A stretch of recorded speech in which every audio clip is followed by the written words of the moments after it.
Sa natuklasan ni Princess na ina niya itong si Divina ay napakasakit para sa kanya at lalo lamang naguguluhan at nalilito, lalo na't itinago ito ng tatay niya Dado ang katotohanan sa kanya. Sinabi ni Charlene dito sa kay Princess na ginawa iyon ng tatay niya dahil ayaw niya masaktan itong si Princess at mapahamak dahil napakasamang babae itong si Divina.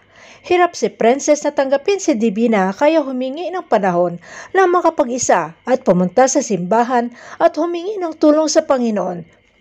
At tulong rin sa paggabay ng kanyang kakusa na kung buhay lamang ito ay may sasabihin na advice talaga.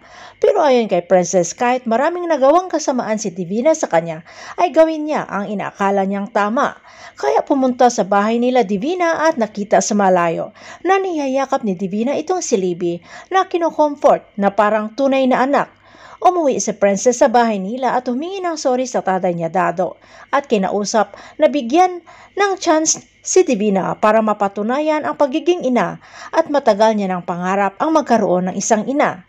Habang sa bahay ng mga Cristobal ay sinabi ni Libby na mas inuna pa ni Charlene na samahan si Princess sa bahay nila Divina at nagkaalaman umano na si Princess ang tunay na anak ni Divina. Ikinagulat naman ito ni Sonia at Raymond. Dumating rin si Charlene sa bahay ng mga Cristobal at nagharap sila ni Libby na parang hindi ina ang turing ni Libby dito sa kay Charlene na walang kaalam-alam si Charlene na si Princess ang tunay niyang anak at hindi itong si Libby. Inakusahan na naman ni Libby si Charlene na mas inuuna si Princess kaysa ayusin ang pamilya, kaya karma ni Charlene na mawalan ng anak at asawa. Pagtalikod ni Libby ay nagkaharap naman sila Charlene at Raymond at naging kalmado si Charlene sa mga binabato ni Raymond na panluloko umano ni Charlene. Kaya ayon kay Charlene ay pagod na siya na depensahan ang sarili, lalo unang bumitaw itong si Raymond. Kaya siya na mismo ang mag-file ng annulment at papalayain niya na si Raymond. Kapwa umiiyak at nagyakap ang dalawa. Bago lumabas ng bahay ito si Charlene sa bahay ng mga Cristobal, pero durog ang puso ni Charlene na umiiyak.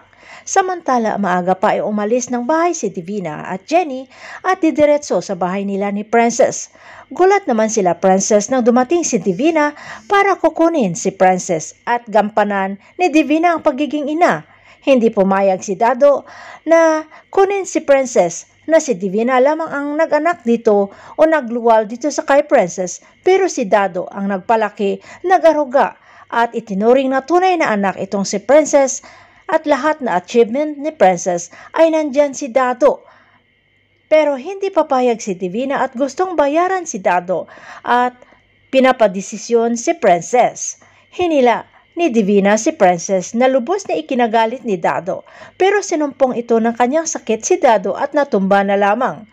Gagamitin na naman kaya ni Divina ang sakit ni Dado para mapasunod itong si Princess at lalong pahirapan sa poder niya. Abangan na lang natin ang mga susunod na episode dito sa Prinsesa ng City Jail.